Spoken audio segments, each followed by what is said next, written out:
Tulsi Gabbard's the director of national intelligence. Are you buying that the former FBI director didn't know what 86 Trump meant?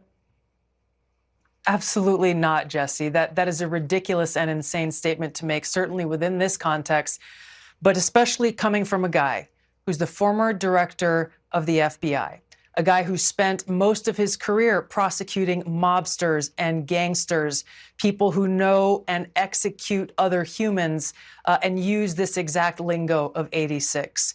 Comey himself admitted in his follow-on message that he knew that this was a political statement. Well, the only reason he knew that, Jesse, was because a little over a month ago, a bunch of anti-Trump, anti-Elon Musk protesters were proliferating the use of this 8647 slogan, which was a veiled call to action to murder the sitting president of the United States.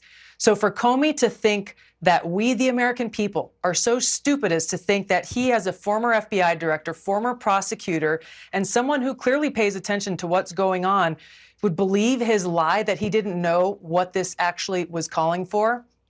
The dangerousness of this, Jesse, cannot be underestimated. When we have 2 assassination attempts on the president's life, when we have people who look to guys like Comey, who've been celebrated by MSNBC and the Democrat elite and CNN as the beacon of integrity, the law and order guy, the guy who would tell the truth no matter what the consequences.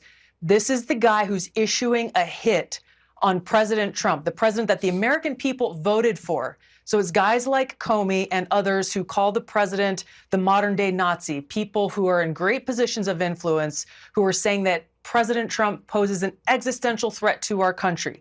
These are people who hate democracy and hate the American people because they cannot stand that the people overwhelmingly chose to elect Donald Trump and send him back to the White House. So they are seeking other means to get their way and to try to remove him from that position.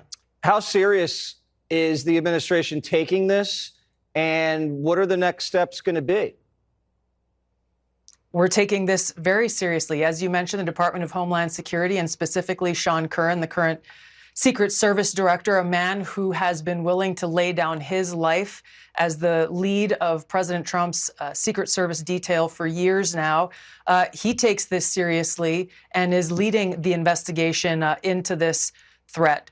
There has to be accountability for this. There was a Rutgers study that just came out a little over a month ago, Jesse, that asked respondents their view on these calls to assassinate President Trump. And over 55% of respondents felt that murdering President Trump would be, quote unquote, somewhat justified.